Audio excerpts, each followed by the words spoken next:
So for tonight, yeah, we will.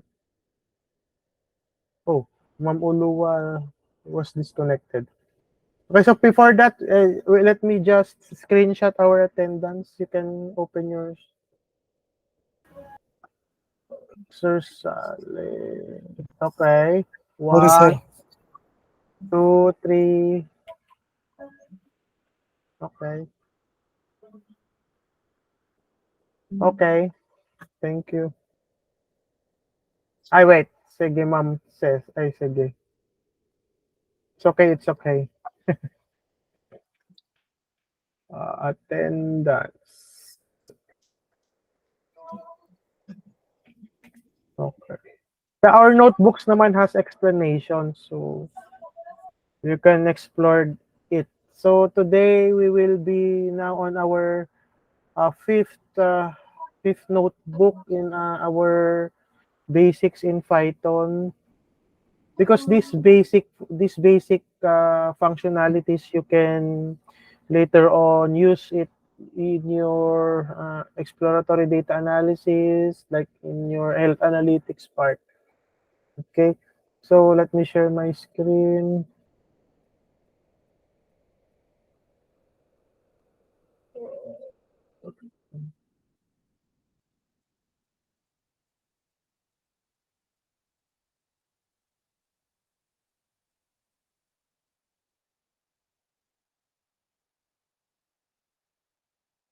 Wait, I'll just adjust my screen.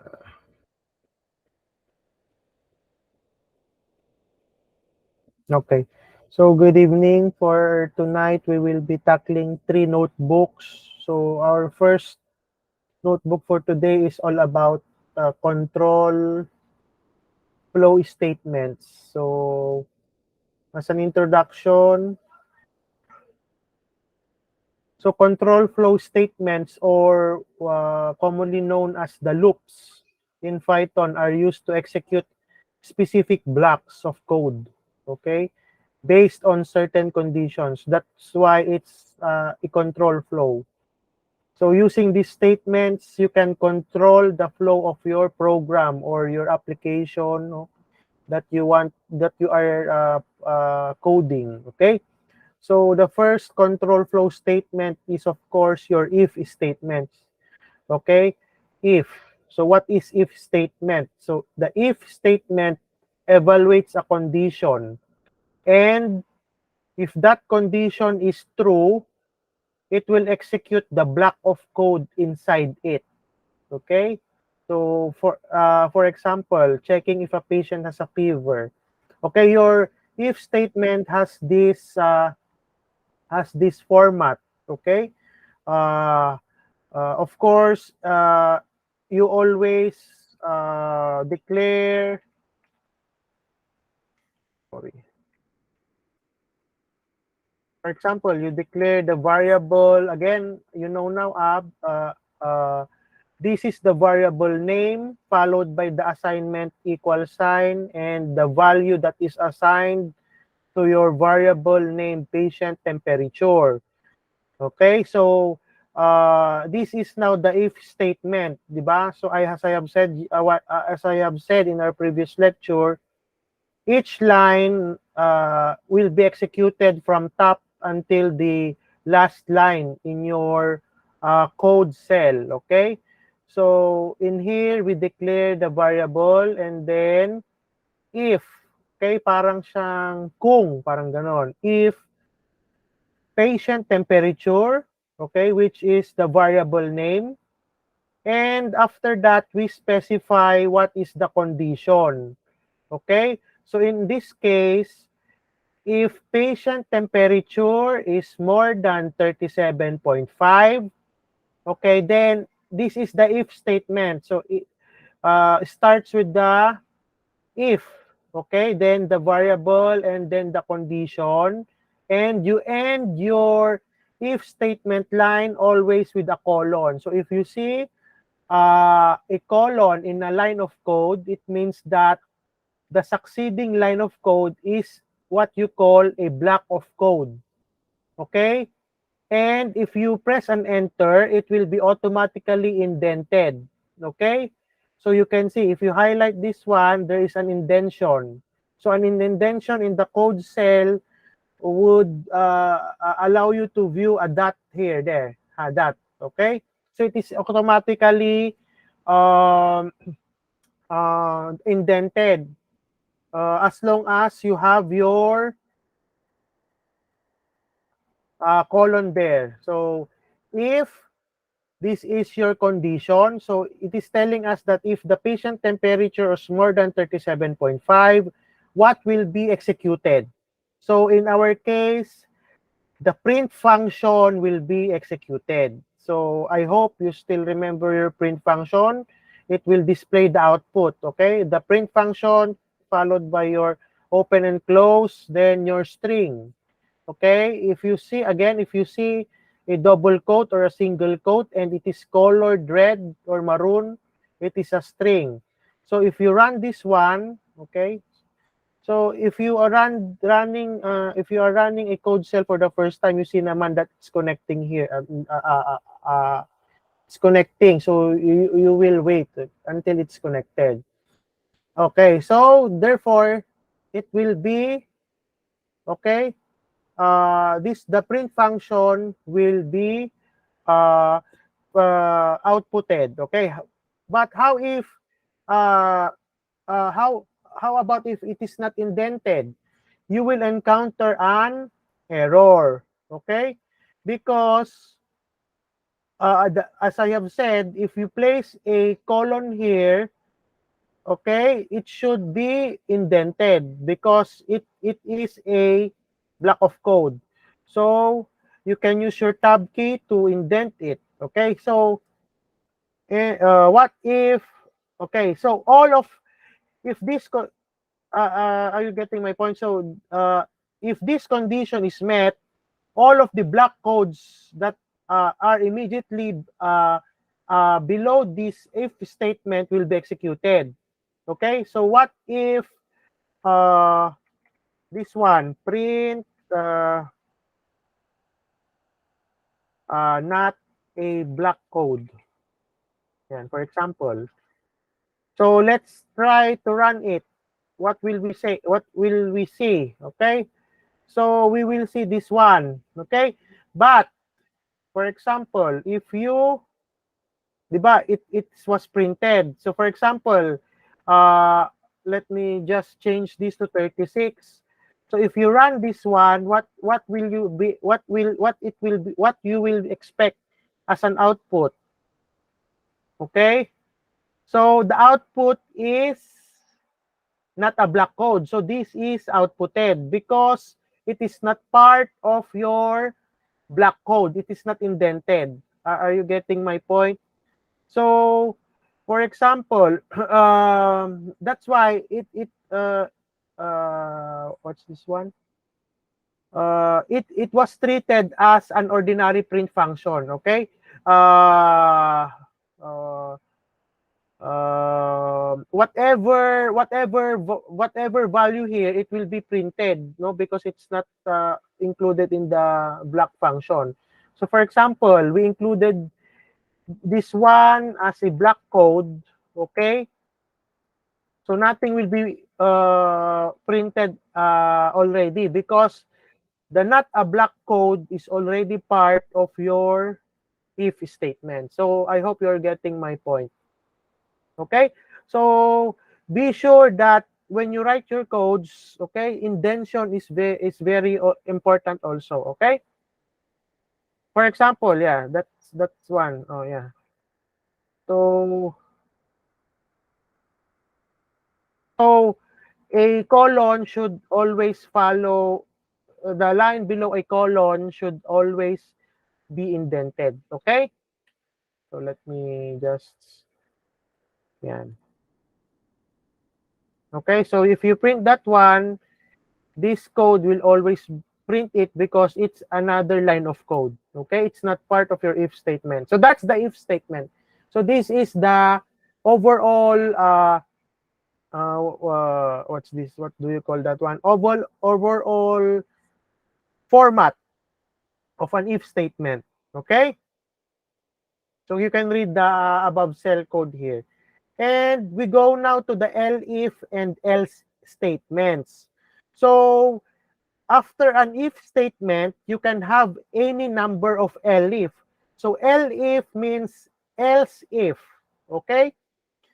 Else if. Okay? So if, else if. So else if statements should check multiple conditions. Okay?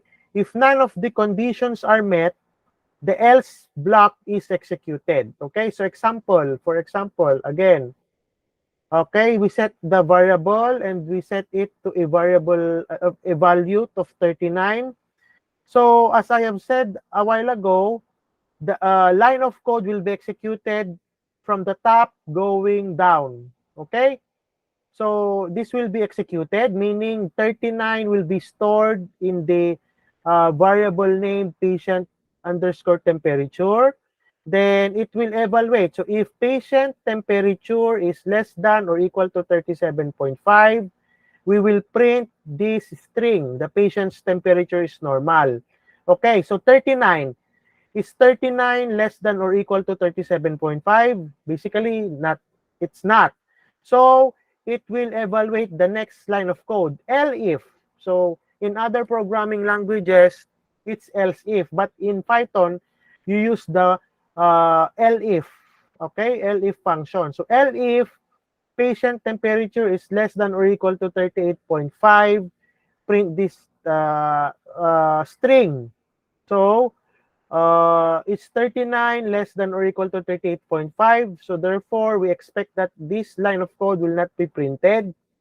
And the or else here is trying to tell you that if your above codes will not be met or is not true, okay, this block of code, all the block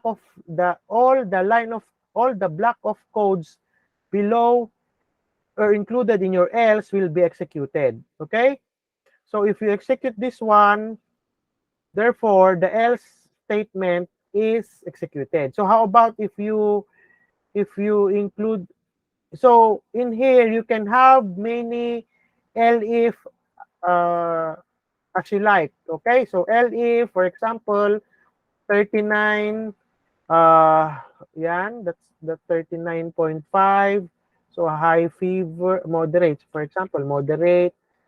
Okay, so what will be printed already? So if you run this one, so this is the one that will be printed because this condition is was fulfilled. Okay, so that's the elif else statements. Okay.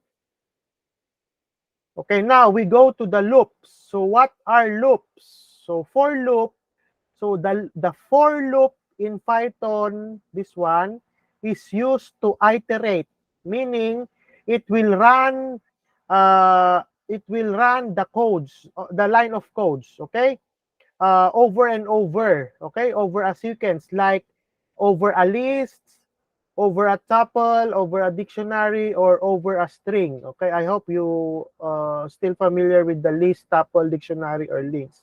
Okay, iterating over a sequence is called traversal. Okay, so first we will tackle about basic for loop with lists. So we will be dealing with lists. Again, if you say a list, okay, a list can be changed, di ba?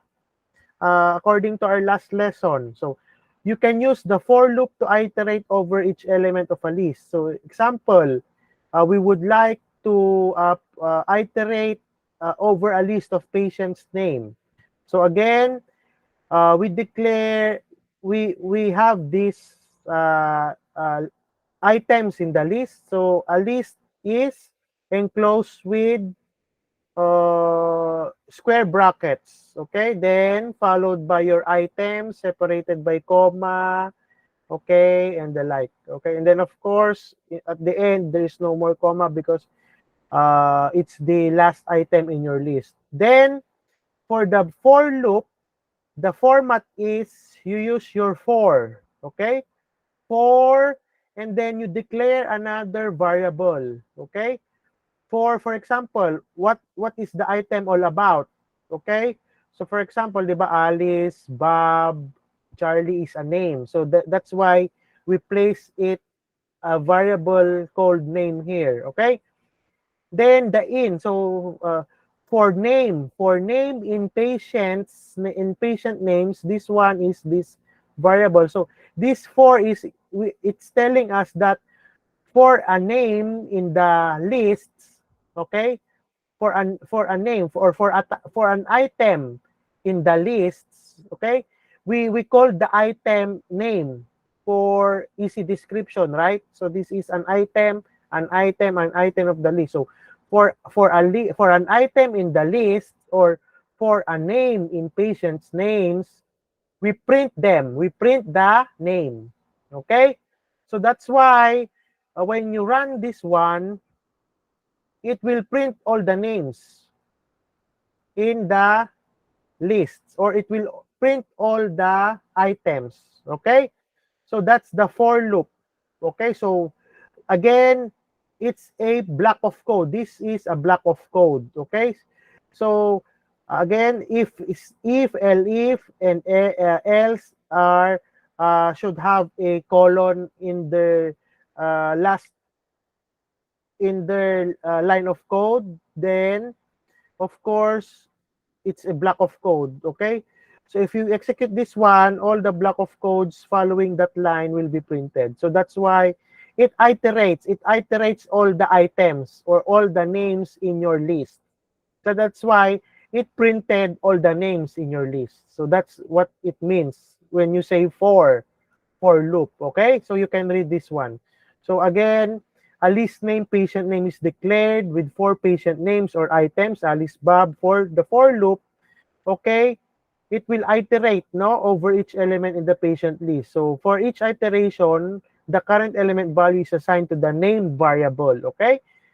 Okay, so on the first iteration, meaning on the first run, the name here is the Alice, then going to Bob, Charlie, and Diana, and so on and so forth. So that's what you call iteration. Okay, and inside the loop, because it's a block of code, it will print all the names or all the iterated variable or all the iterated values. Okay. How about, that's the for loop, basic of for loop. This is the format. So in for loop, you can have many functions, okay? So first one is range. What is range naman? So the range function returns a sequence of numbers. So if you use range, it's always a number, okay? You can use it in a for loop to repeat an action a specific number of times. Okay? So example, printing the numbers from 1 to 5. Okay? So here is the general format. Okay? Since, di ba, as I have said, this is the format. So again, your for statement, your for loop, then which means I in this case is your item. For item in range, okay, this is the function. Okay, we try to this is the format, the starting number and the what do you call that, and until what, no, until what number. So then you print the I, because the I is a variable. Okay, so let us run it. So it says in this context, range 1, 6 produces the numbers 1 to 5. Okay, so your first number is your starting value. Okay, and your 6 is your stop number. So meaning if it reaches 6, it will already stop. So therefore, it will not print the number 6, because that's the number before that that stop number will only be printed. So it means that if the system recognizes the number 6, okay, it will not print. It will not what's this one? It will not execute the block of code anymore. Okay? Okay, so you can read that one. So within the for loop, the print I statement is executed. Okay, so that's it. So if you want to print from 1 to 10, so this should be an number 11. Okay, so because yeah, so print 1, 2, 3, 4, 5. Then it will not print the number 11 because it means that you need to stop at number 10. Okay, so that's the range. So the range can only be used for numbers. Okay. Later in the courses, we will appreciate more on the range. Okay. So how about loop with dictionaries? Okay. So again, what are dictionaries? So again, these are inside a curly braces. Okay. You can also iterate over the keys. The key is this one, separated by the colon again, then followed by the value. Okay. Or the key value pair. This is what you call the key value pair. Okay?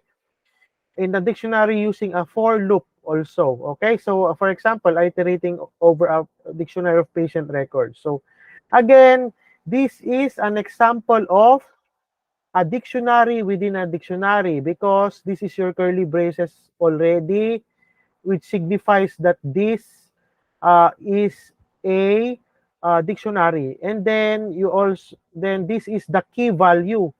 Okay, because you have the colon here and followed by your value. So this is the key value and this is the value of this key.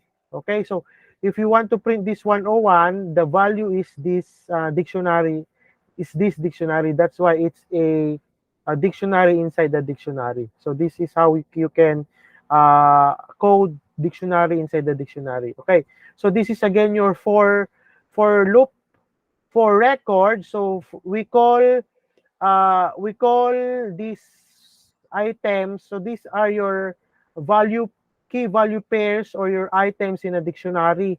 Okay, you have 1, 2, and 3 key value pairs. Okay, so we call that one record. So we store that in a variable called record. So for a record in the dictionary, okay, then followed by your dot, then values. Okay, we try to get the values. Okay, then we print. So this is the block of code. So we will try to print the record. Okay, what record we want? What record uh, uh, would we want to print in each record? It's the name. That's why uh, names. That's why this is the only output. Okay. So that's the format. Okay, so again, a dictionary name patient record is declared. This is that one. So the dictionary has integer keys and dictionary values. So iterating, so that values method returns a view of all the values in the dictionary. Okay, so that values will capture all the values here, the Alice, the age. That's why you can specify what what values of a key would you like to print. Okay, so that's what for loop with dictionaries. Okay, so we are done with the for loop. Okay, so for it has a it executes. Okay, it executes as long as until the end of the code. While from the word itself, it will execute the code as long as the conditions will remain as true. Okay? So therefore, if you use the while loop, okay, be careful in your codes because it can run forever and it can make your computer crash. Okay? So be careful with the while loop. So basic while loops with list again. In a while loop, the condition is checked before the executions of the loop's body. So the loop run as long as the condition is true. So again, printing numbers from 1 to 5 using a while loop. So in here, we declare we assign a value of 1 to the count. Okay? So this is the format.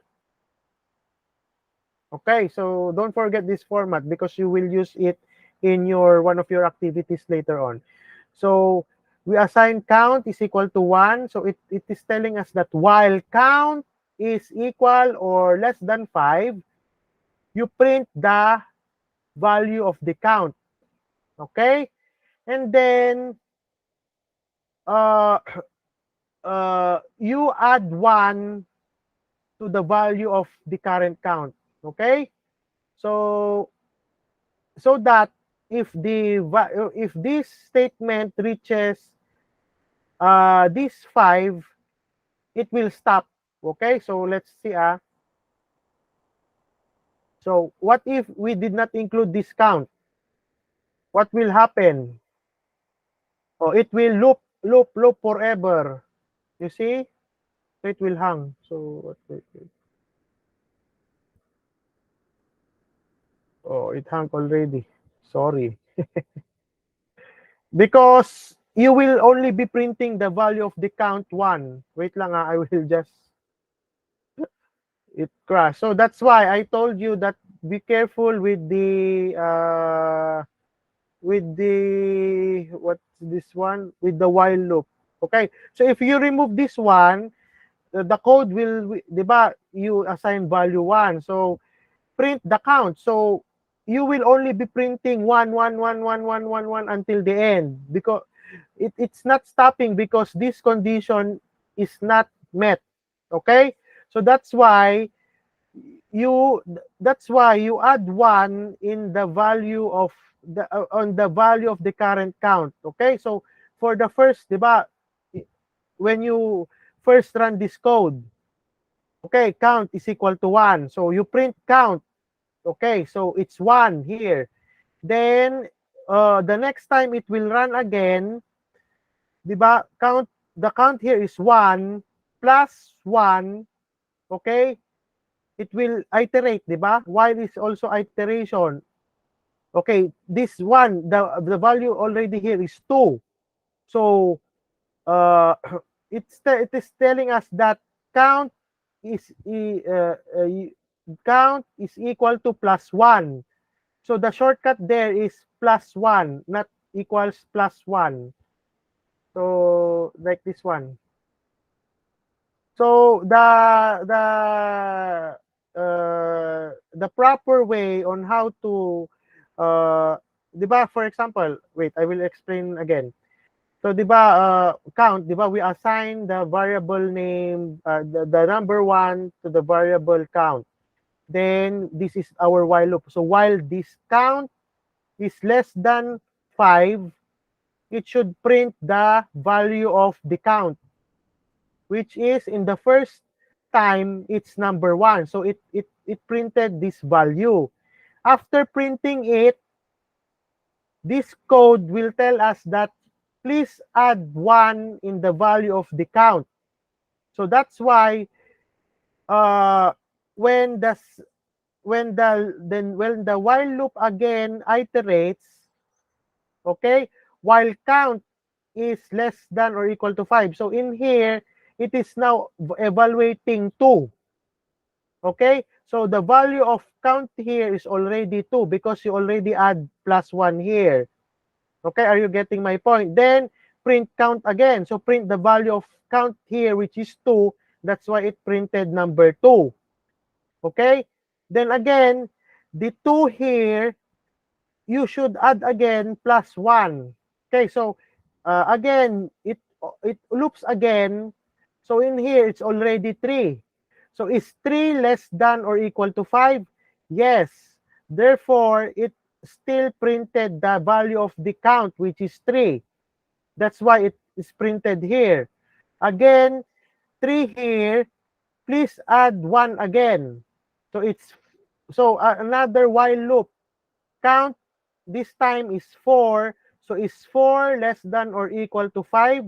Yes, it's true. So this block of code will again be executed. So the value of count here already is 4. That's why it printed 4. Okay, then this is already 4 again. So 4 is equal to plus 1. Therefore, this time it also underwent again the while loop. This time it's already 5. Then it also evaluated again. Is 5 less than or equal to 5? Yes, that's why it also printed again the value of the count here, which is already 5. And then 5 here is equal to plus 1. Again, now 6. Okay, so the value of count, your count variable here this time is already 6 because 5 plus 1 is equal to 6. When you execute now this while loop, while 6 is equal to or less than 5, so it's not anymore true. That's why it stops here already. Okay, so but in order for you to use that one, the proper way is you add plus equal sign. Okay, so what it means that whatever current value of the count here, please add 1 to that value. Okay, that's why it's that. That's why it's this. The output is this. Okay, so while loop, it's looping over and over again until the condition is not true anymore. Okay, same is true with the for loop. The for loop is only what's this one? It has a stoppage. Okay, so I hope you understand the while loop. Then again, we can break. No, we can break. We can we can use the break function here.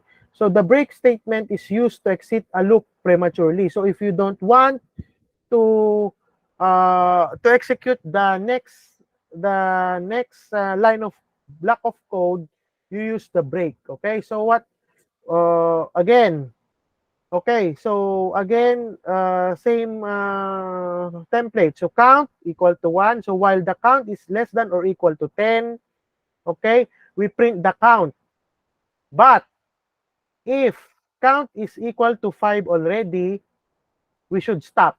So it's break. We will not count it anymore. Okay? So you can add while you can add also if statement uh inside your while loop, your for loop. But uh the only but be sure that your indentation is correct. Okay? So while count, so these are the block of code that will be executed. Okay, then this break is will be executed only if this if statement is executed. Okay, so if you align this one here, it will have an error because it, di ba, as I have said a while ago, your block of your colon should be followed by a block of code which is should be indented. Okay, so that's it. So if count is less than or equal to 6, like that one, okay, that's one. Okay, so you can also print, for example, you have reached number 6. So again, this one, if you want this, so it will also be printed here, okay? Because this condition is also what do you call that one? Also met, okay? So what happens if you can naman, if break and this one, okay? Let's try. So why it did not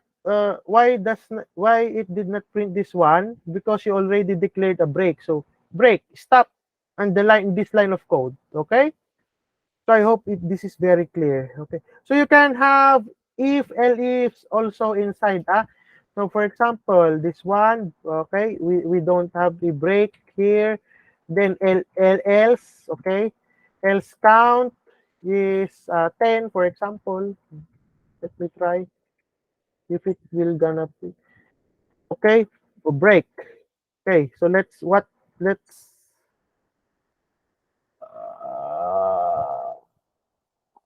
What's wrong in here? Int car, sorry. Else,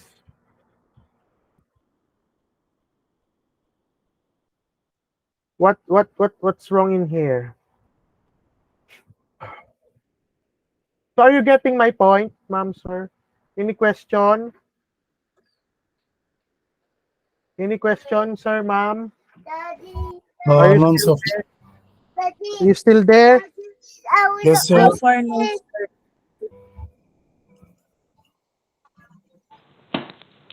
Wait, there's someone here.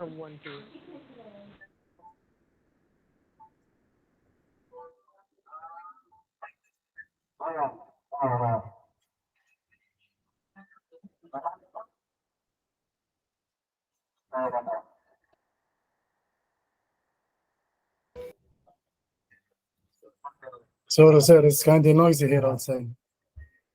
Ay, sorry, I'm not. Sige, so, yeah. So, for the while loop with continuous statement is used to skip the current iteration of the loop and move to the next one.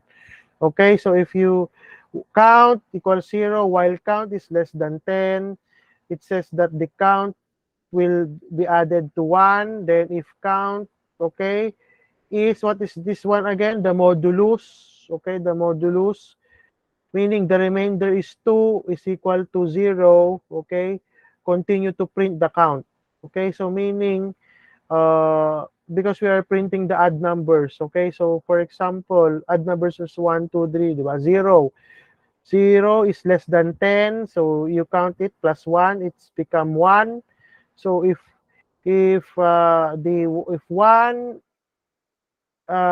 one, what is this one?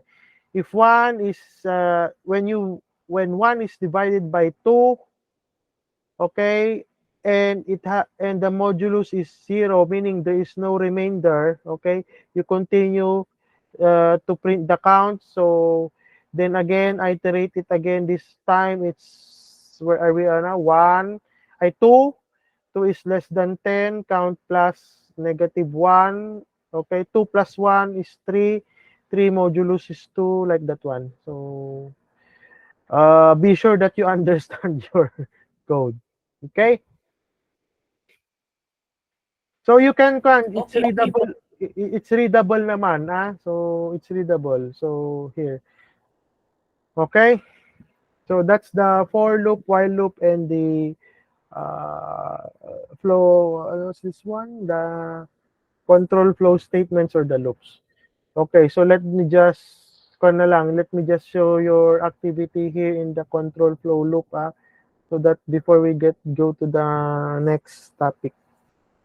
So in your laboratory again, so for example, monitoring patient's heart rate, ayan. So create a list. So you know now how to create a list that contains 10 heart rates. So these are the values, 85, 76, 90. So use a for loop, okay? For loop. Wait, I will just for loop. So again, you know now the for loop.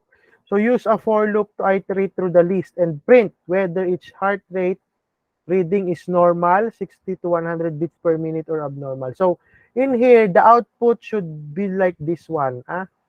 So in here, you will use the combination of your if statement and your else. Okay, di ba? As I have told you a while ago, inside your for loops, your while loops, you can use your if, else, if statements. Okay? Then the other activity, okay, okay, so there's already a corn inside here. So the other activity, again, high glucose level naman. So we are trying uh, to check whether these numbers or these glucose levels are not high or high based on this one. So you use your if, else, if inside your this one, like this one. Where's that one? If, yeah, and you can use that one, or you can use this if count is equal to, like that one. Okay, print like that. Okay, so that's your activity. Okay, so you can naman, it's it's fun to have this one. Because, for example, you have, besides Google Sheet, okay? So, besides Google Sheet, if you want to code, okay? If you are fun with code, so you can have your, you can automate your processes, no, in your workplace, okay? So, for example, you want to, uh, you want to, to easily know the, for example, if you're a medical laboratory scientist and you have not these values of the glucose patients of your patients, like that one, so you can kasi you just run the, you just code, you just code and you just run it. Okay, so you will have now your output like this one. Okay, so unlike Excel or unlike other Google Sheets like that one, so you can, yeah, that's the application in your workplace. Okay, so let's go now to a more advanced utilizing the so these are functions. So madali lang naman to po yung functions. So we go now to functions. So the object-oriented programming will be the last topic on our basic, because we already covered all the basics of Python. So functions. Okay, so wait lang. The laboratory, why is the laboratory? Oh, what are functions in the Python? So again, functions are one of the primary building blocks when constructing larger and more concise programs. So, functions, you can call functions kasi anywhere in your programs. Instead of coding and coding, repeating and repeating, repeatedly use the print statement, for example, you just store it in a function. Okay? So, functions provide better modularity for your application and allow nga to you to reuse your code. So a function is a group of related statement that performs a specific task. So for example, in your, you have a code that that is a certain block of code, no, that will be run when a certain condition is met. So instead of reuse of typing that whole block of code, you can store it in a function, so that you will you just call that function. Okay, so how first, how do we define function and how to call it?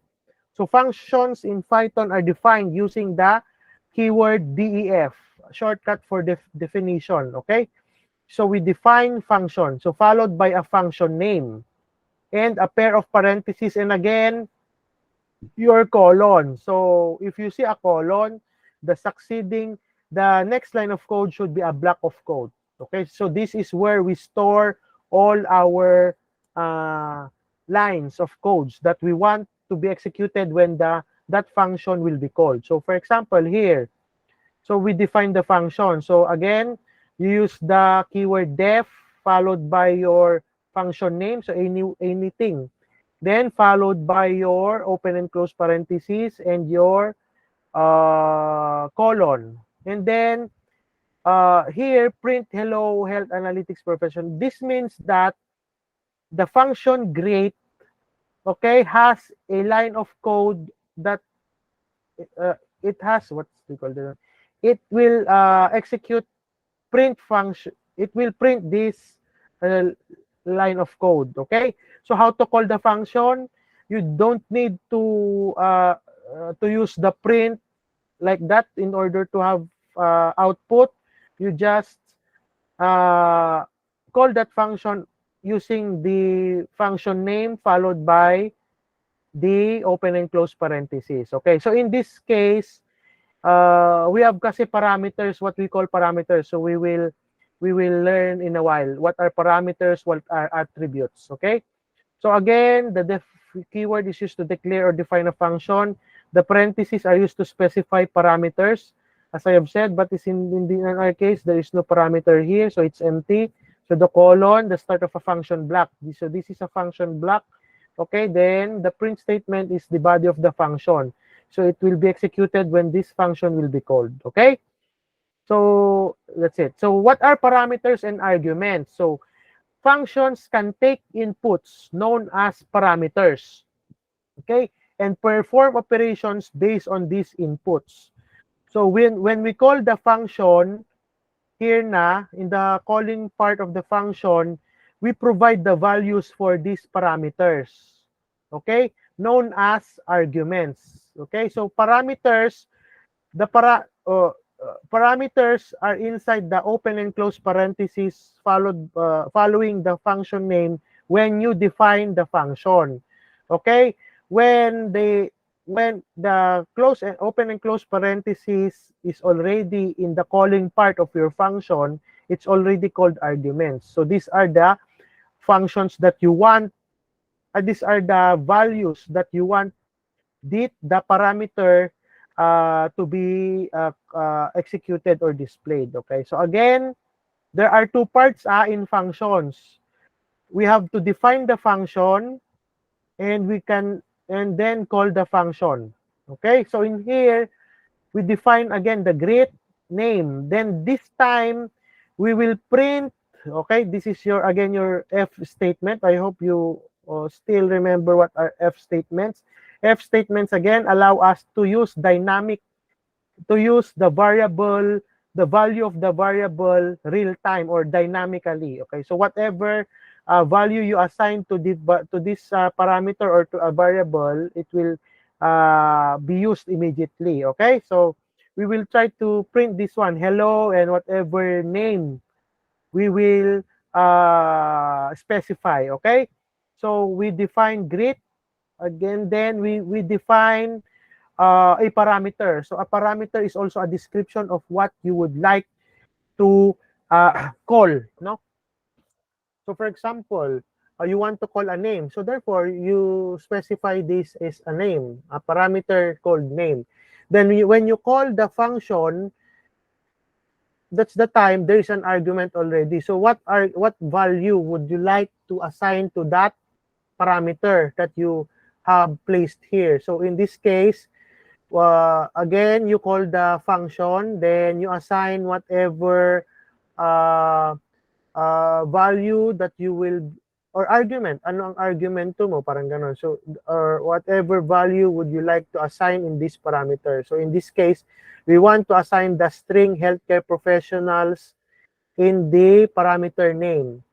Okay, so when we call this one, this block of code will be printed. Okay, because since this one already has a value of this one, that's why the output is this one. Okay, so for example, you did not specify here, so when you run this one, okay, it's still no, but okay, so there's an error. Okay, because you should because since you, what's this one, you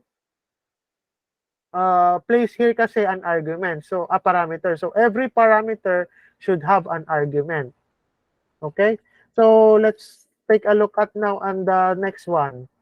So that the two, this one. Okay, so returning values, so functions can return results to the part of the program that called them. The return statement is used to exit a function and return a value. So again, we are trying to define, again, this is the function name. Then we have two parameters, your parameter A and your parameter B. So this is also again the colon, then a line of code because this is a colon. So this function will run this block of codes. Okay, so you return the whatever the value is assigned to the sum AB. Okay, so calling the function. So this time, okay, the function is stored again in another variable, and then it was used in the print function. So you can also use this one. Okay, so again, as I have said a while ago, every parameter you have specified here, should have also value here, and it's chronological. So if we say, if you only declared one, expected that there is an error, because here your add function has a missing one required positional argument. So that's what you call positional argument. Okay, it's specific. Okay, so if 5 and 3, so for example, okay, so 5 here is always the value of A, and 3 here is always the value of B. Okay, so don't forget that one. Okay, it's positional. So for example, you want to have wait, let's try to have here. Okay, for example, for example, uh, PJ. So let's print this one, PJ. And then, for example, name, age. Okay. Then, for example, 36. So, is there an error or none? So, what do you, what is it, what will be expected to be print? Let's try to print it. Okay, so it's 36. Why? Because as I have said, it's your argument is always it's always positional. So it's in chronological order. So this 36 means that this is the assigned argument in the parameter name, and the string is assigned in the parameter age. So be careful with that. Okay. So that's what I'm telling you. That's what I want to emphasize. Okay. So in here, okay, let's try to run it again. So since this is only a mathematical, so whatever, but be sure that, so it's this one, 5 is equal to A and B is equal to 3. Okay. Variable scope. So what is a variable scope? So the scope of a variable refers to the places that you can see or access a variable. So we have two. We have the local scope and the global scope. So if it says local scope, variables defined inside a function, so are not accessible from the outside the function. So now you already met this one a while ago during our print. So if the if a line of code is not included, is not part of the block of code, okay, is expect it that it will not be executed when you call that function. Okay, so let's take a look at this one. So again, we define the function. So the variable, global variable, we assign it to a string. I am global. Then we define a function named check scope.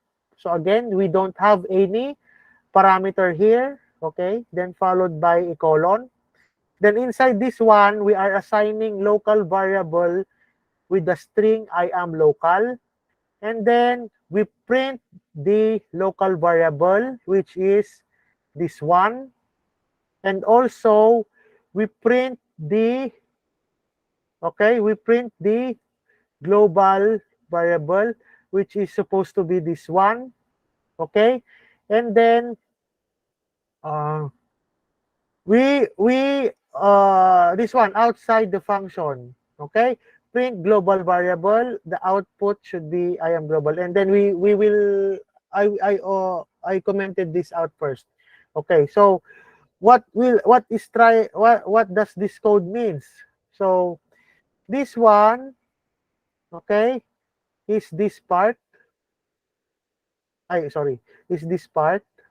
Okay, and then this one is this part. Okay, and then this one is this part. Okay, so why did it print? Why is this printed? Because you already specified, you already defined the variable, no? So for example, if you did not define this variable and you press enter, so it will not it will not be what's this one? It will not be recognized. Okay. So it's simply it's telling this one is it's telling us that basta you have declared your variable, you can also use it inside a function. Okay? So that's what it's telling us, okay? But okay? Wait, I will go now to the next. So when we so but for example, we commented this out, okay? And we will try to run. Oh, wait, where's that one? Print local variable. No, I will just no because we are already declaring that it's a global. Wait, this one na lang.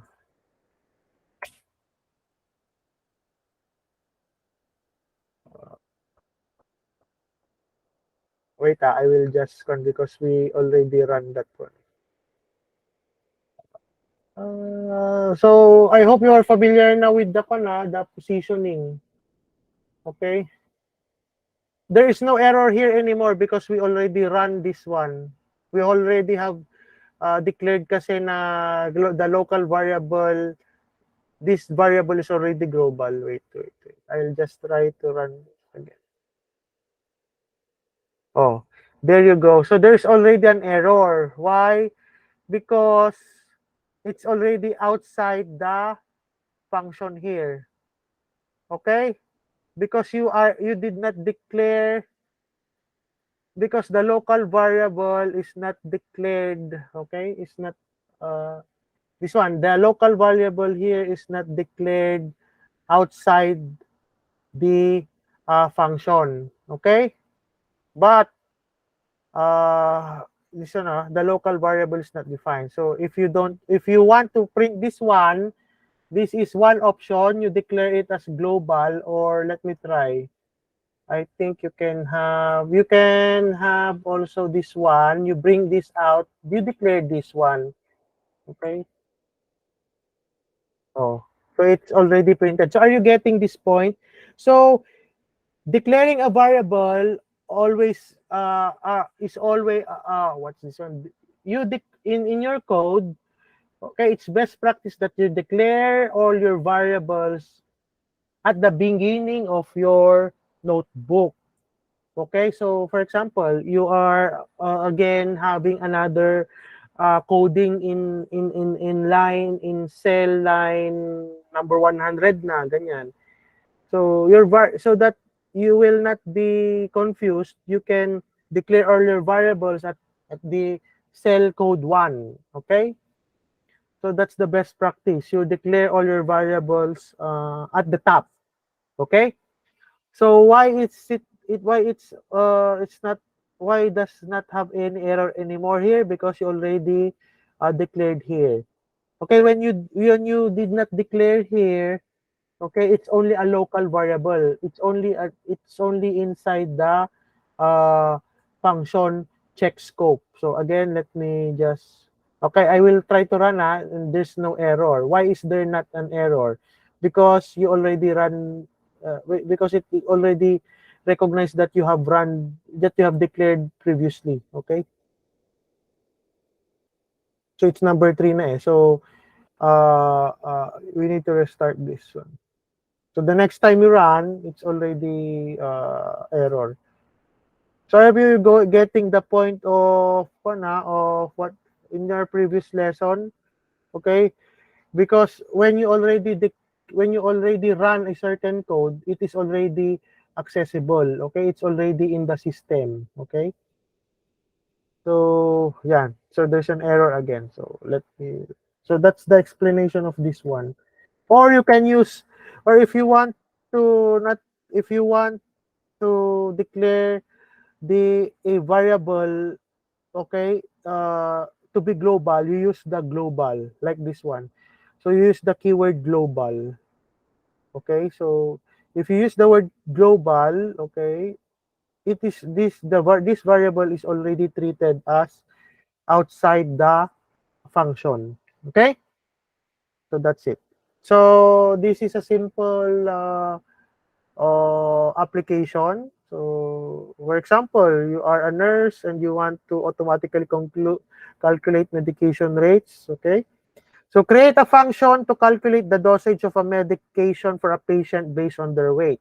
So the standard dosage is 5 milligram per kilogram body weight. Okay, and however, if a patient's weight is over 100 kilogram, the dosage per kilogram is reduced to 4.5 milligram to ensure safety. Okay, so first, again, we define function. So this one, the line of code here is we define the function name calculate dosage. Okay, then what's this again? It's called a parameter. Okay, this one, when you hover, it's telling you naman that it's a parameter. So again, any variable that is inside when you use the definition is called the parameter. Okay. Then this parameter, we can already use it in your function block of codes. Okay. So if this parameter is more than 100, okay, this is the if statement. The dosage rate, again, the dosage rate will be equal to 4.5. Meaning, if the weight is more than 100, okay, the value of the dosage rate, this one, is 4.5, right? If more than, is over 100, this one, this problem, 4.5. Else, okay, if less than or equal to 100, then it's 5. Okay, we assign the value of the dosage rate to 5. Okay, then we calculate the dosage. So again, so this is the function, and then these are the block of codes because it's indented. Okay, so when you call this function, these lines of code will be executed. So okay, so total dosage, so you store the total dosage with this value. So with the dosage rate, whatever the condition here, will be the one to be computed here times the weight. Okay, here, the parameter here, whatever the argument later on. Then you return, again, the return will display the total dosage here. Okay? Okay, so how can you output this one? So patient weight, so again, we declare a new variable name, the patient weight. Then we ask the patient to enter I use input, no, so that it's dynamic. So again, how can you let user enter a value in your application? Use the input followed by your open and close parentheses, followed by your string, which is here, which serves as the label. Okay. Then since this is since as I have said last week or during our last lesson, anything is stored in the input is treated as a string. Okay, so if you are capturing, if you are allowing your user to enter a number and you treat it as a number, be sure that the the input is converted into integer so that you can use it in mathematical operations. So again, no, please review your notebook there in the conversion of the string, so you can convert string directly by using the int. That's so okay. So after having the input, it will already be converted into the into integer. So before I forget, so you read this one, diba? This is a part of a code. So the code will always be from inner to outer. Okay, so this code will be executed first, and then followed by whatever outside. So you can have naman the parentheses. So you can see naman the parentheses, di ba? O anything naman calculator, di ba? The innermost is always the first one to be executed. Okay, so this line of code will be executed first, followed by this code. Okay, so it's telling us that your input here will be converted into integer. Okay, then you can now this line of code, you also declared again another variable called medication dosage now. Okay, this one na, the dosage of an medication. So is equal to calculate dosage. So this is now the function, right? So we call now the function calculate dosage. Okay, then what is the patient weight? So what is this? It's called the, so this is now called the argument. Okay, so instead of, you see, where is that one? Argument. Let me ko na para makita nyo po para, di ba here, di ba arguments, you can specify, di ba this one, you can manually, it is hard, ba, it is not dynamic. So what you enter here will be the value of your parameters, right? But you can also have arguments that are dynamic or based on certain variable, like this one in our case here. Okay, so this one, whatever value of the patient weight here will be the argument of the weight here. So are you getting my point, di ba? So for example, you did not, for example, di ba, patient weight, for example. Then we print this one. Okay? Again, your F string, your label, then curly braces, then so that you can whatever value here will be here. Okay?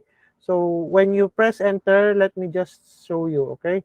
So if I use 100, okay, medication dosage is 454.5.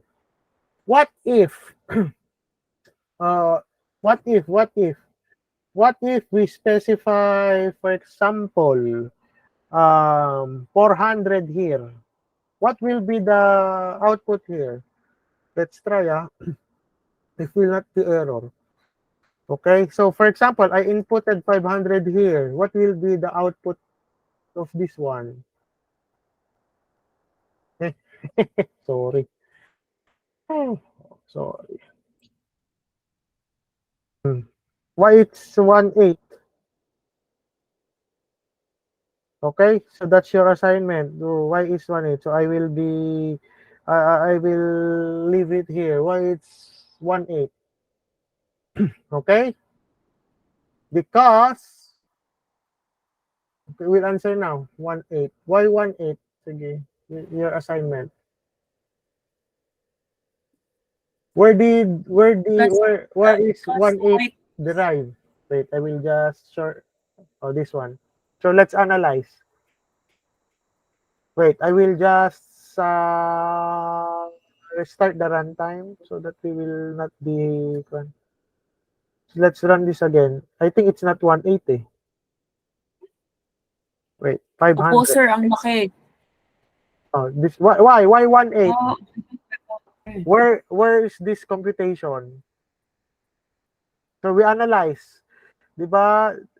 This one is your function, and this one should be this one, right? In simplest terms.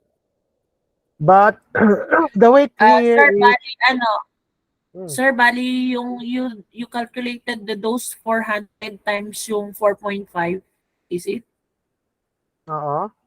Is it equal to Kaya 1.8? naging 1.8 po. Is it Opo. is it equal to 1.8? Opo. 500 times 4.5. No, sir, 400 po, calculated dose 400 times 4.5 dose rate. Ay, sorry, 400. Oo, tama. 400 times 4.5. 4.5. Opo. Tama ba? Yeah, tama. Why? Opo. Why? Yeah, why? Because, di ba, wait, where's the... The weight plus the dosage rate. Yeah, because enter weight. Yeah, because weight is 500, right? Opo. So weight is 500. So this is the dosage. Wait, I will kwan nga. Mataas masyado yung 500 pala. So wait, Okay, let's say 80. Oh. Oh, Yeah. why is it? Why 180? Wait. Let's restart the runtime. Oh, why 18 again? Oh, 80. Why it's 18? If the weight Oh, you is more analyze than the code. Diba? If weight, diba? Weight is patient weight. We inputted a weight here. So the patient weight, oh, it's your assignment. Sir, ano? Sir, Oh, wait. oh yeah. Asan na? Baba mo sa ayan. Yan. Standard. Diba? We enter the Why? weight here. So we store it in the patient weight. Okay. Then why? Yeah, we declare kasi 400 here. So this one will always be computed here, right? Wala nang pakialam yung in-enter mo di. Sorry. But the patient is Okay. not over 100. So you will not use the dosage rate 4.5, di ba? Yeah. Why? No, because sige. Okay, it's your assignment. How about Sir Saleh? Oh my God. I'm getting confused about it. Yeah. So, It's, let's try, di ba, weight. So, this is the Yeah. parameter. Okay? So, this Okay. is the Yeah. parameter. So, if the value of the weight here, because we already assigned the weight for 400, right? Supposed to be. Yes, sir. Oh. So, the weight here is 400. Gets? Yes, sir. That's why Is it in kilograms, sir? in kilogram. That's why Okay. yeah, the weight that you input here, okay, the weight, because the weight of the input here is not recognized because you assign 400 as the weight, ma'am says. Standard yun. Apo. Yeah. If you want to use this enter weight in kilogram, you should have wait. You should you should have used this one. Because Yes.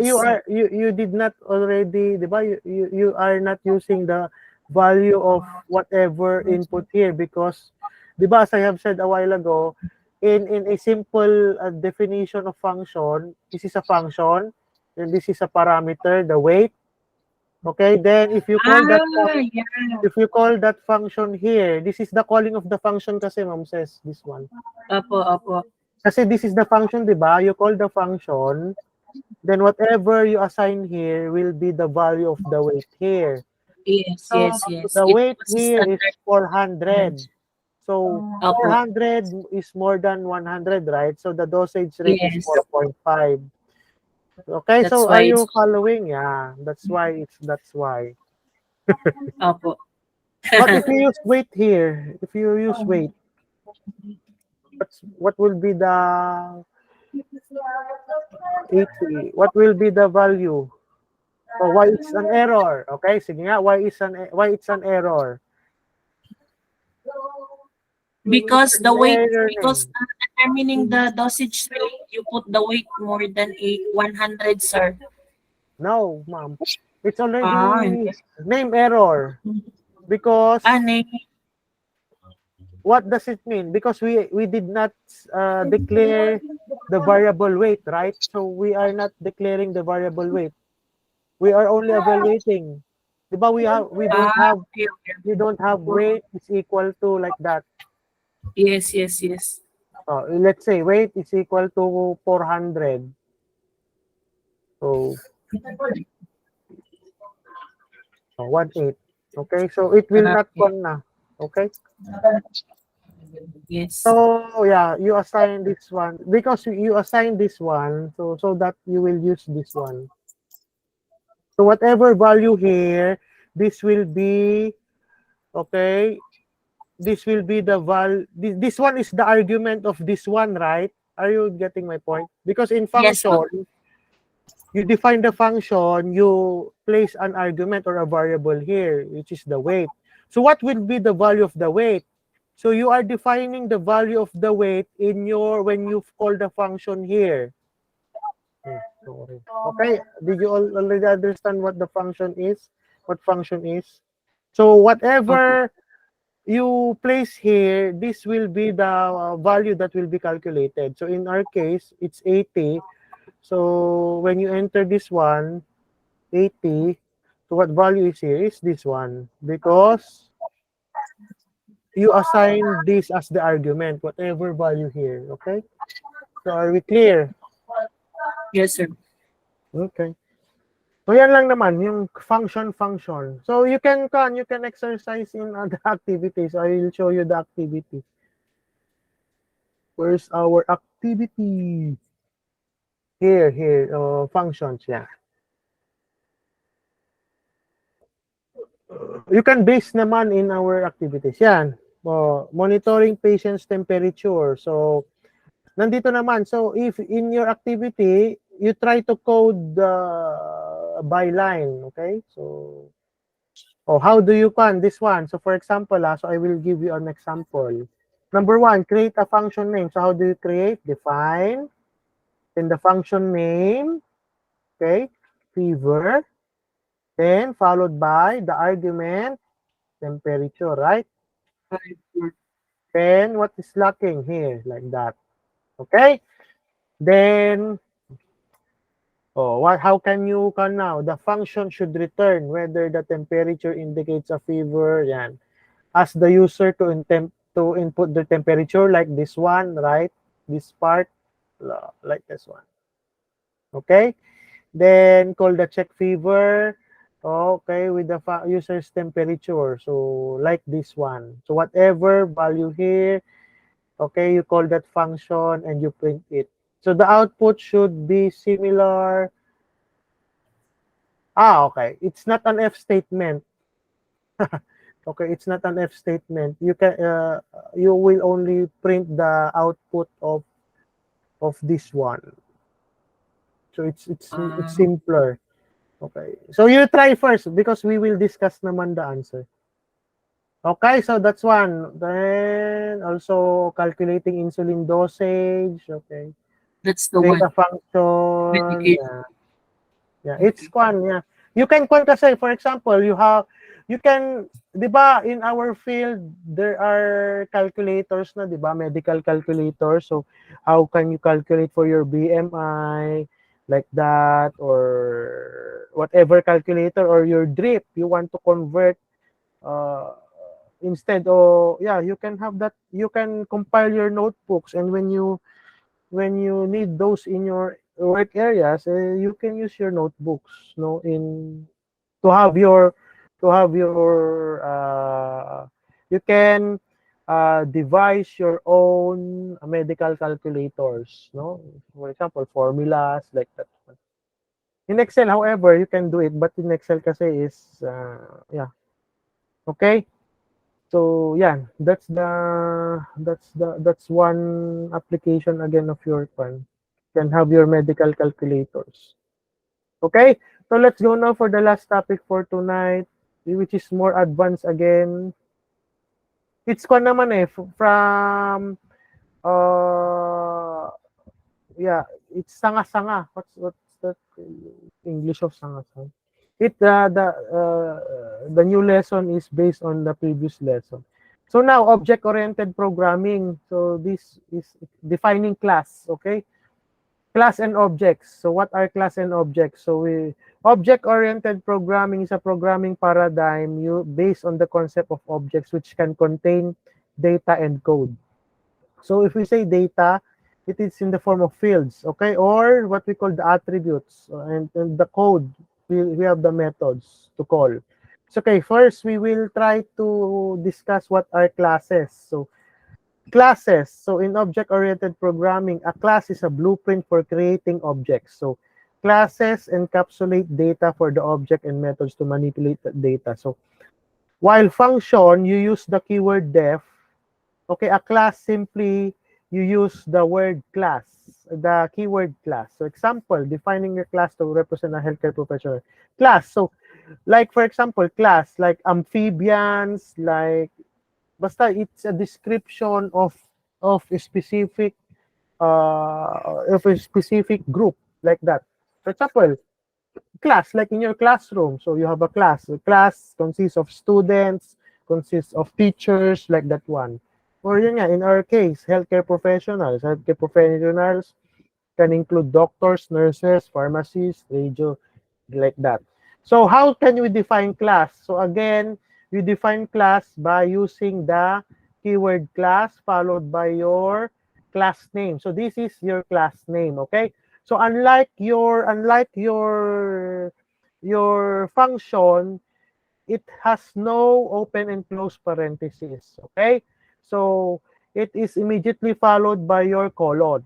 And again, since it's a colon, it is expected that the next line of code will be a block of code, okay, for that class, okay?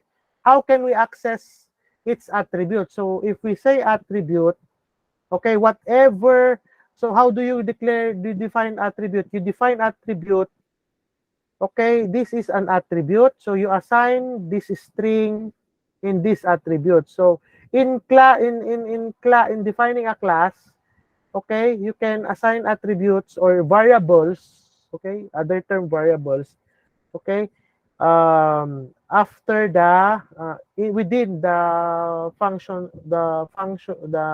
block of code, okay. So how can you access this one? So how can you print it? How can you output it? So simply use the print function. Again, print function, open and close. And then you first, di ba? First, you declare the class followed by the dot and the attribute that you want to print. Okay? So for example, in your class, di ba? Section 1. Okay, section 1 dot, for example, class section 1A professor is equal to mom says, like that one. So when you want to know the teacher, you just use section A dot professor, so that it will output whatever you assign in the attribute or in the variable profession here. Okay, so that's the simple way on how to define class. Okay, so that's why it's this one. You see that it's healthcare because you assign healthcare string in the attribute. Okay, so you can. So how about if you want other attributes, you can say profession. You can say what else? Governing body, like that. Right. So in naming your don't use spaces, okay? PRC, like that. So you can access it. You can also print this one. Okay, governing body, yeah, because it's already an attribute. Let's see if there's no error.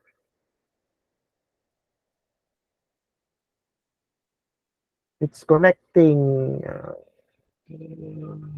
Be sure that if you run your codes, be sure that you disconnect because sometimes it gives you an error. Okay, so are you getting my point? This one, so PRC.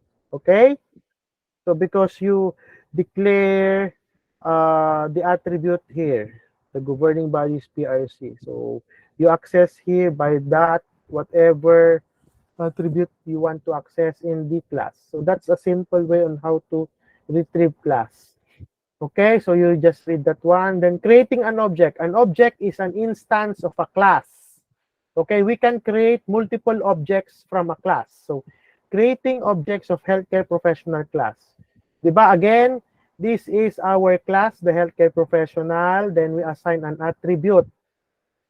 Okay, the healthcare to the attribute profession. Now we create objects. Objects are like the what kind of uh, like, for example, what kind of healthcare professionals, like that one. So in our example, we assign doctor. The doctor here is an object, so or also called as object variable. So it's the same, di ba? When you assign, this is a variable, or in case of class, this is called objects. But in reality, this is a variable, di ba? We assign the variable doctor to whatever value of the class. However, in getting the value of a class, okay, you should use you don't forget to use a open and close parentheses, because since it's a uh, it's a class, okay, it's not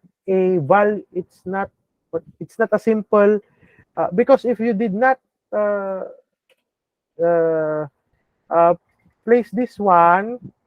So let's try to print. Okay, why it's printed?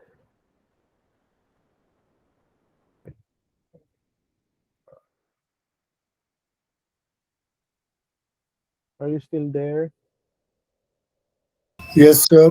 Why it's still printed? Because yeah, you can have a open and close, but for example, yeah, because this is already declared here. Okay, It's yeah. So both professional and health. yeah. So this one, the doctor, whatever value of this one will be this one, and the value of this one will be this one also. So if you, again, if you access the object, this is already an object, this is not a class already. So that, then profession, which whatever you declare here. Okay. Okay. For example, you declare another one, another class, student, tapos teacher, Mrs. Y. Oh. And then you created a teacher here. Okay. Then teacher here. What will be the output? Same. Hmm? The same, sir. The same? Yes. Why? Why is the same? Because both is still the profession is still healthcare. Okay. How can we? Both. What if I would like to print this one?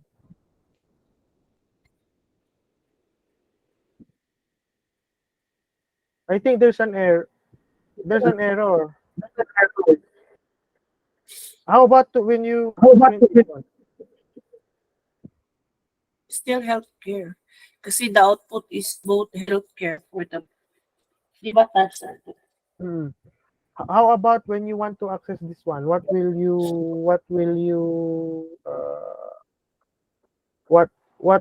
like to uh what in the code will you revise when you want to print this Mrs. Y?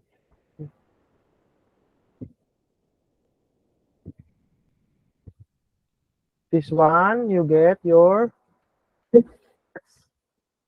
Student. student. This one na, di ba? Then print teacher dot. Why is still healthcare?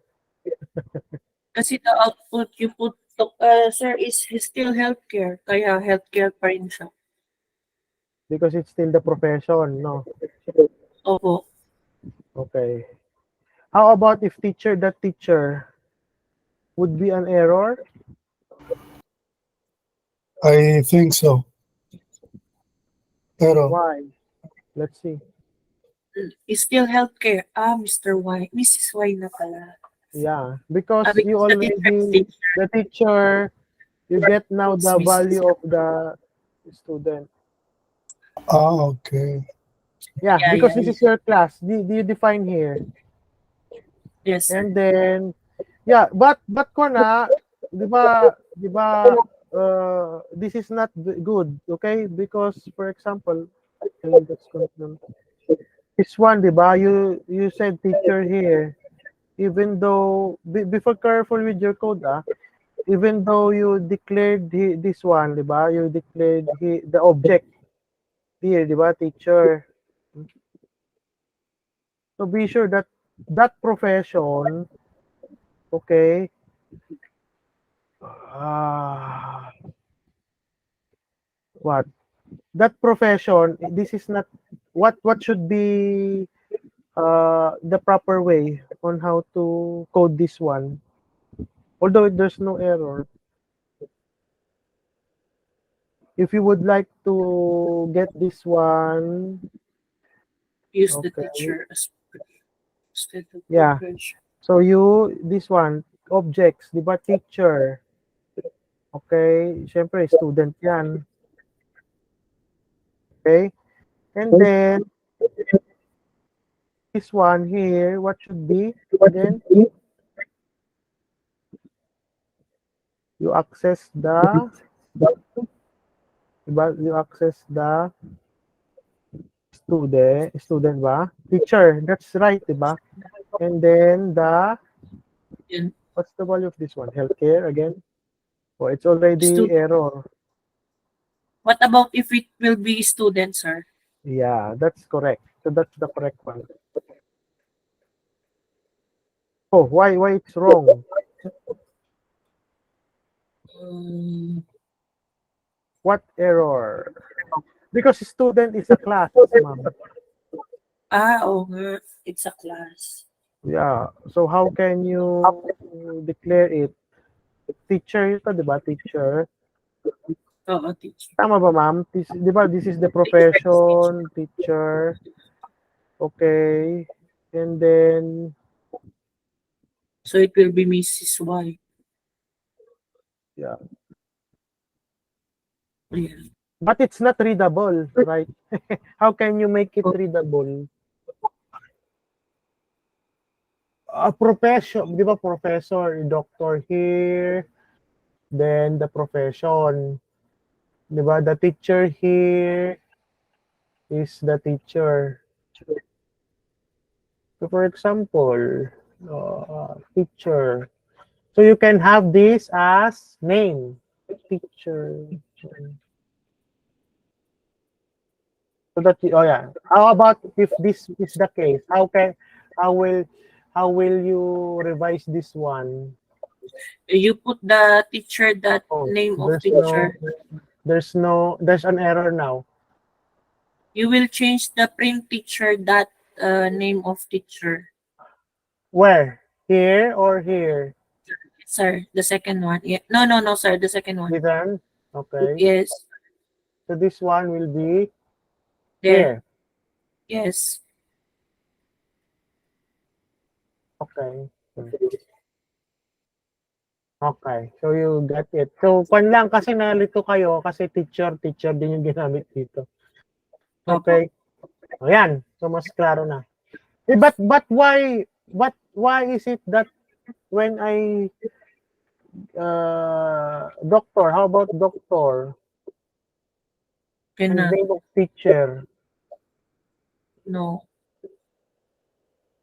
Oh, there's an error na, di ba? Because The class is different. The same class. yeah, because this one no. Healthcare professional object has no attribute name teacher. Yes. Yeah. Because you did not specify. So if you want to specify again here, oh, okay, Yes. you get Yes, it sir. because it has no Yes, sir. attributes. Okay, so that's the class. Okay, let's go now to you can. Okay, how about accessing attributes? So now I will introduce you to the init. So we are going further. So again, This is the same a while ago, the class. Then this time, what is def? Def is a function. Again, wait, kakakuan lang natin na. Lecture. Again, def, di ba? This is a class. So, inside the class, you can also define a function, di ba? Or else if, ganyan. Nakon naman, so discard yan. Okay, so in here, we define the class, which is, again, the healthcare professional. Then this time, in this class, we have a function. Because this is a def, right? Function. Then, what is this init? Init. So this init will allow us, no, to assign this at what do you call this one? Parameters, right? Diba? This will make sure that this parameter belongs to this class. Okay, so are we clear? Then the Yes. self, it's also like that one. Definition, then self, this self that name, which is this one, is equal to, we store whatever argument here, this one, whatever attribute here, this one. So this is all only making sure that this function belongs to this class, okay, Yes, yes. and not any class, okay? Yeah, Yeah. any class. So creating now object, again, doctor, then healthcare professional, this is it. Then why is it now that we have two here? Di ba a while ago, healthcare professional? That's why I told you that you should, although there's no error if you like that one, but di ba, as I have told you a while ago, this is an empty argument. So you can, di ba, using our knowledge in functions, no? Kasi since you have a function here, okay, you can immediately assign arguments inside a class. Okay, because as I have said, this line of code makes sure that these arguments belong to this class. Okay, so this one is this one again, then this one is this one again. Okay, so for example, so we want to access the doctor name here, which is this one and this one and this one. That's why it's Dr. Smith. How about if I baliktad this one? Baliktad this one. Would the result be different? Yes. Look. Why? Again, because as I have said, arguments inside a function or a class is by index. So what the order, no, is also the order of the order of your argument is also the order of your, the order of your parameters are also the order of your what do you call this one? The arguments. Okay? So Yes. please be careful in that one. Now, di ba? This one, we access the doctor. Where is the doctor here? The doctor is this object. So we access its name. The name is here. We specify it in the function. Okay? Then the specialization here. Okay? What if I would like to also print the PRC license number? What will I do? Can I already declare here as PRC ID is equal to ID, is equal to PRC ID? Why is there an error? What is lacking? Because you did not add, sir. Oh, why is it lacking? PRC is not defined. Yeah, it was not added. Where will we add the PRC ID value? Doon po sa may define. Additional sa specific specialization. Yan. And then, when we run it, why is there another error? What's the error? It's already Because underlined. it's not created in the object, the PRC ID. Okay, so for example, 1, 2, 3, 4. How about if I wanted this PRC ID to be entered by the user, what will I use? You put print doctor.prcid. Output. Ay, yeah, yung output pala wala. Hindi. Sige, mali yung question ko. Sige, doctor dot PRC PRCID. ID. Hmm. Output will be 1, 2, 3, 4. Oh, okay. But what if I want the user to enter this number? How can I do it? Sa output po, remove the cardiology 1, 2, 3, 4 dapat. No. Sa Dynamic. If I want to enter, if I want you to enter your PRC ID, you use the, again, input, right? The input function, ma'am. So you use the PRC, for example, we use the PRC ID input was variable equals input, tama, then what is your PRC ID? Yan. So that if you run this code, okay. what is your PRC ID? 1, 2, 3, 4, 5, 6, 7. What will be the output? So added the PRC. What will be the output? 1, 2, 3, 4 or 1, 2, 3, 4, 5, 6? 1, 2, 3, 4. Why? 1, 2, 3, 4, sir.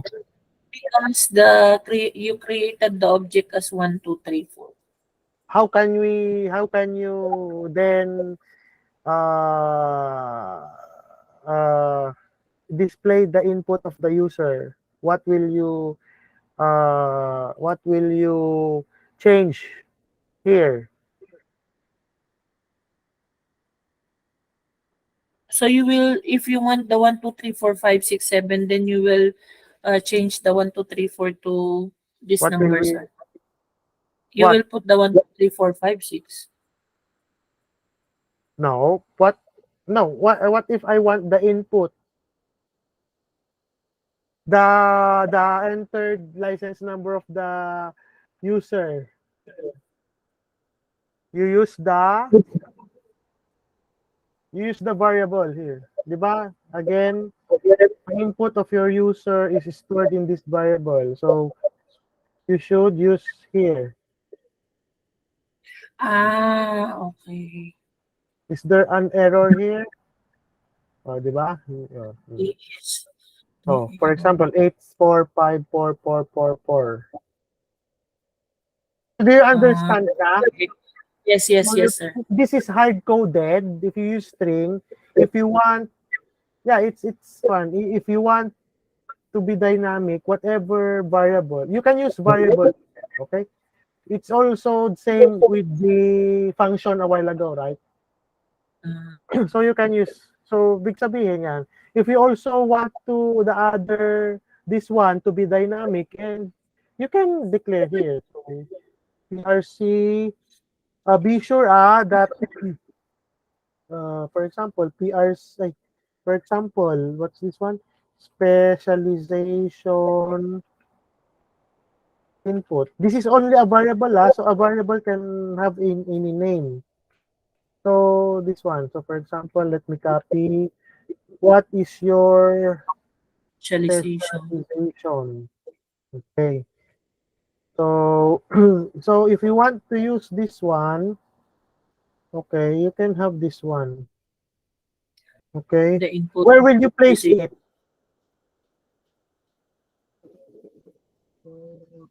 Where will you place it?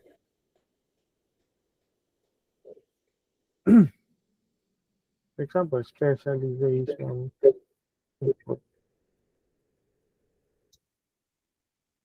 So again, if you code, your code will run from top to bottom, okay? So don't forget that one. So for example, cardio. Then this will run 012. 0129, Dr. Smith.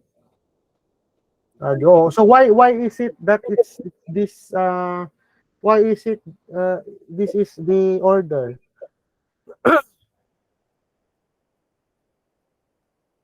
Because sir,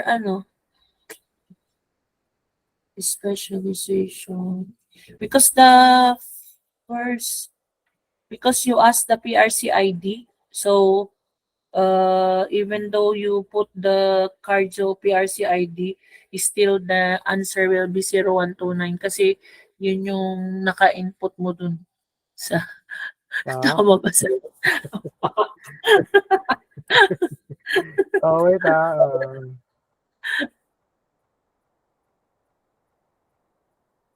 what if, yan. Magbabago ba? Pag ganyan. For example, 018 tapos cardio. Oh, bakit ganyan na yung diba? Because Because of that one sir, yung Dr. Smith specialization tsaka ID. oh, di ba ito tama to, di ba? So Dr. Smith. Dr. Smith is your name. So this one here. Oo. Then this Specialization. one will be this one. Yeah. And this one will be this one. Pero bakit kanina ganun yung output?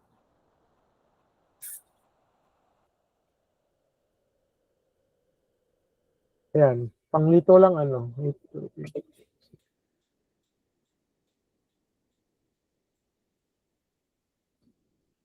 Bakit ganyan ang pan ngayon?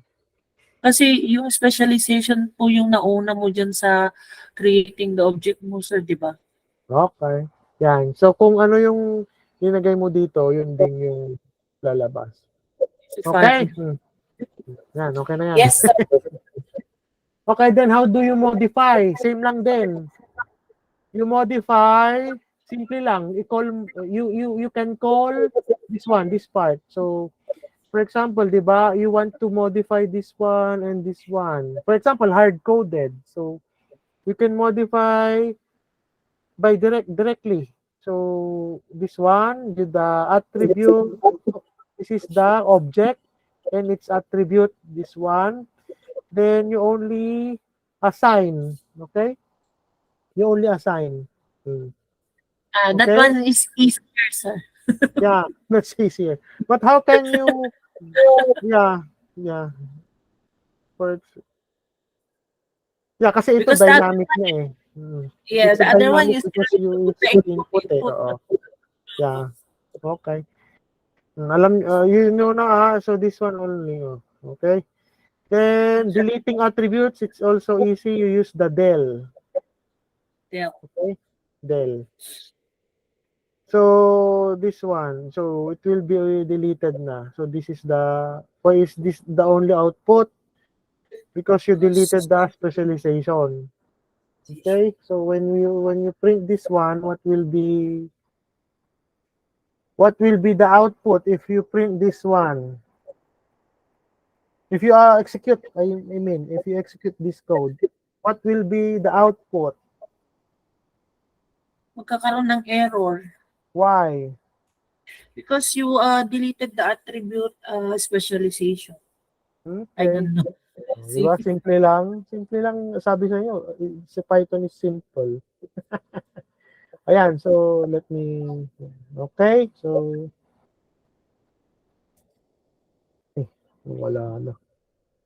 Ayan. So, yun. So, init. Basahin nyo. You just read it. So, objects. Alam nyo na how to create objects. Okay? Yes. So, object doctor is equal to healthcare professional. Then you can specify the name, okay, specialization. So be sure that when you specify the arguments here, it is always here. Okay, then this one. Then what else in this one? Accessing object attributes and methods. We already covered this one. Yeah, you can also explore on how to use the F string like this one. So what is this all about? There is an introduce. So that introduce. This is the function introduce. Okay. So inside the class, you can also specify an attribute a function as an attribute like this one. Gets?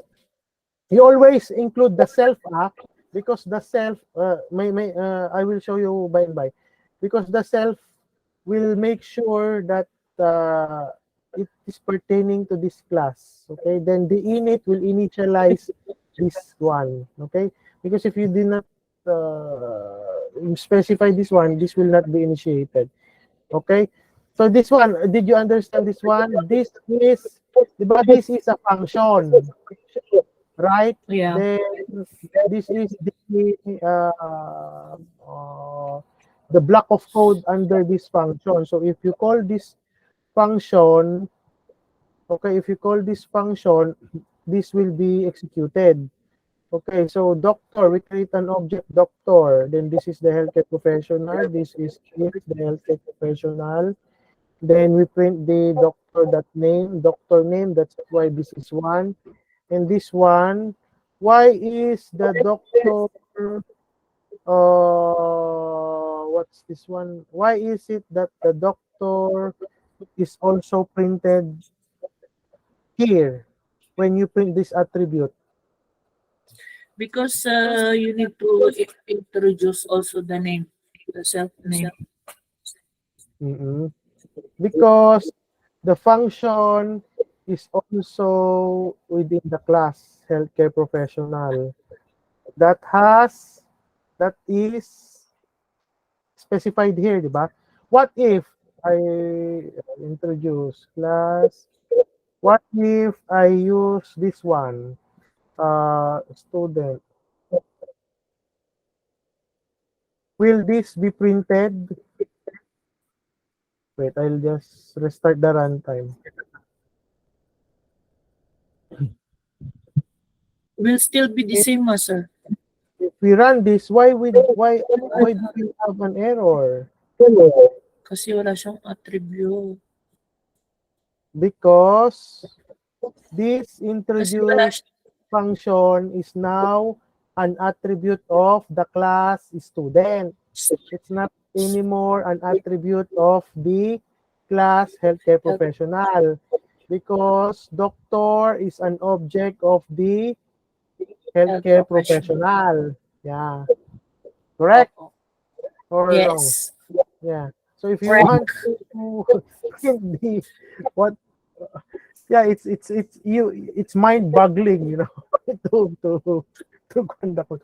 Great. So if we want to print this introduce again, so for example, so student is equal, ay wait, iba na lang para hindi kayo malito. Teacher, you say teacher equals student.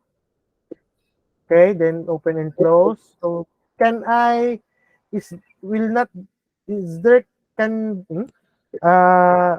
we have an error in here? Then Yes.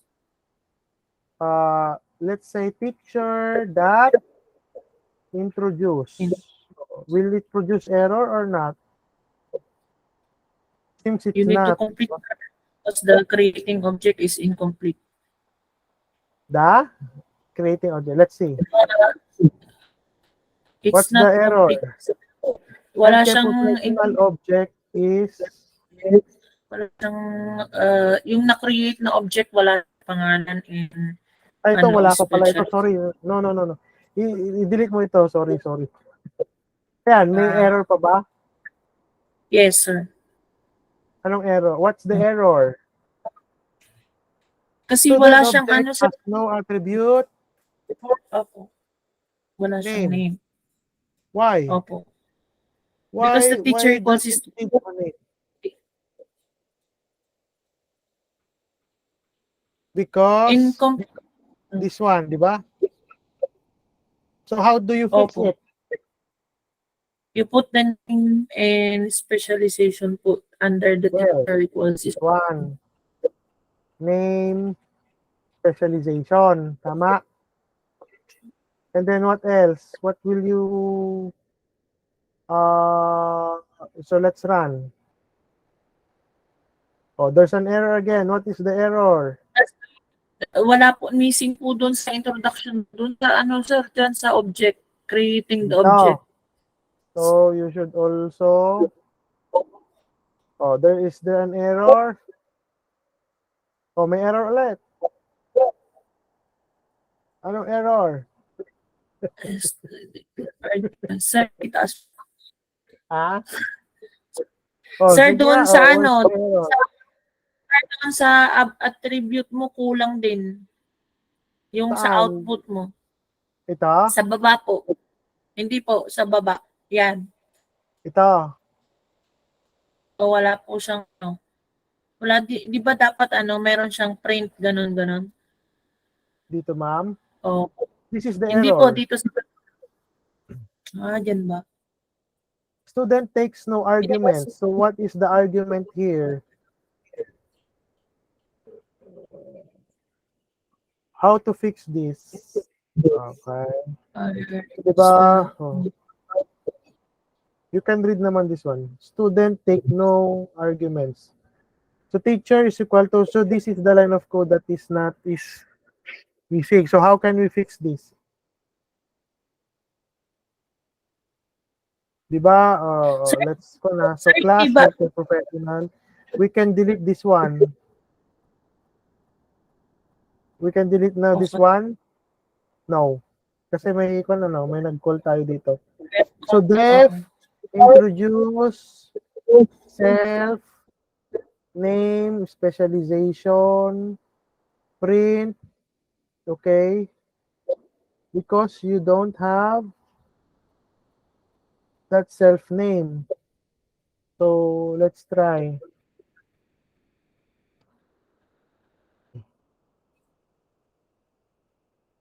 Oh, do we have an error again? Meron pa din.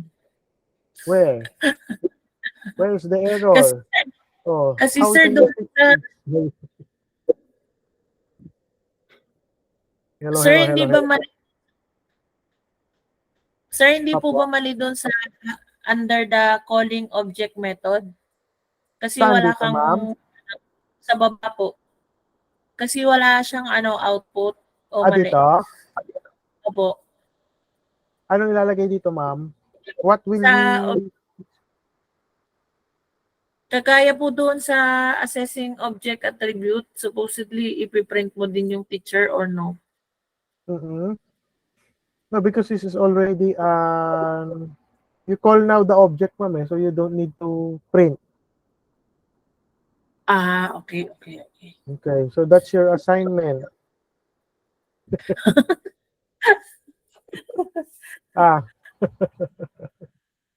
What?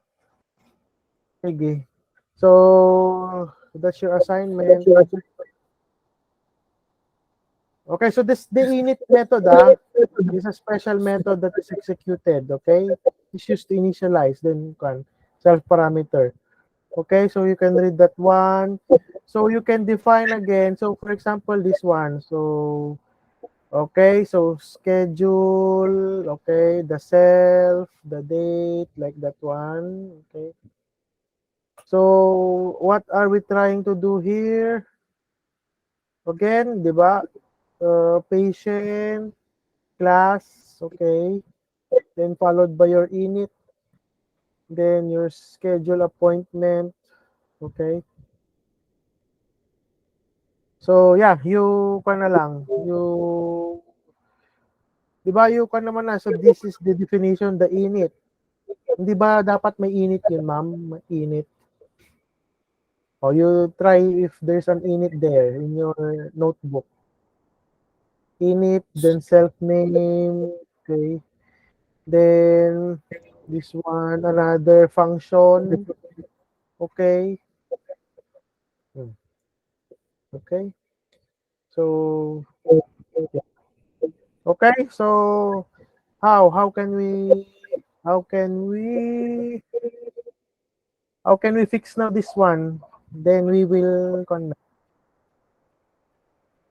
Where is that one now? Where's that error?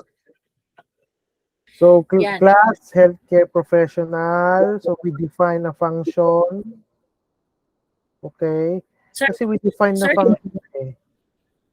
sir, wala po ba tayong object attribute? Halimbawa, print teacher, ganun, hindi? Hindi, without using that one. we can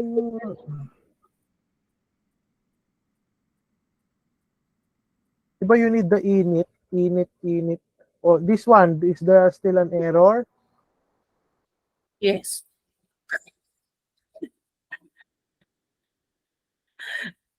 Oh, yan na. Oh. What's the error na? Object method. Ay, teacher Dito na. introduce. That one. So, Kasi this one.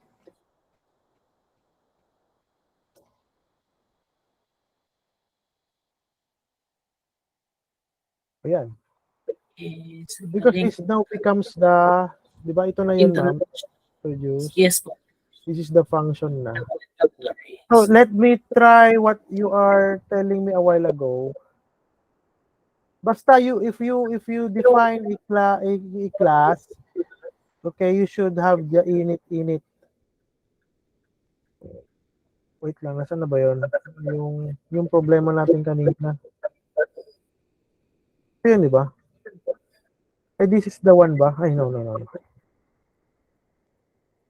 Yan, di ba? May error tayo dito. But if we place here, may error. Immediately can be. Oh, may Not error, equal. ma'am, kasi as no Kasi attribute name. wala pa rin Kasi wala siyang name dito. init. Apo. Tama. Pero if you include this one, is there an error? Yan. Still there was error, di ba sir? Yan. Enter. So no need for the init. Okay. Yeah. Okay. Okay. Basta naka-declare ka, ma'am. Okay? Apo. Pero yung Yes, init lang, yung init kasi, the init will allow you to, basta the init, kasi pag marami ka ng code, okay, parang binding siya. Like that, binding. It's a binding. Okay? So your code, your laboratory activity here is also challenging. You can access naman our notebook. Creating a patient class like this one. So create a class named patient. So should have an init that accepts name. Yan, simple lang naman. Create a method named display info that prints the patient's name, age, and medical history. So the output would be like this. Okay, so F-string na naman po yan. Oh, it's an F-string again. Then also an F-string. Okay. If you see this one, F-string, then the value. Okay, like that. F-string and the values. Okay. Bale, makita naman natin yung answer. Okay, so it's already 9:37, so it's exact. It's good. So are there any concerns more? So your one, maybe, yeah, I already give you all this one so that you can work on it. Okay, so you analyze lang. So be sure that, yeah, you always remember that, yeah, when you run your code from top to bottom, okay, so when you code by line, so yun lang. Okay, so I hope, okay, I guess this is the end of our class tonight. So message lang po kayo, okay? So you access na lang your folders and I will check there, okay? So next week we will now go on the Clips DM again.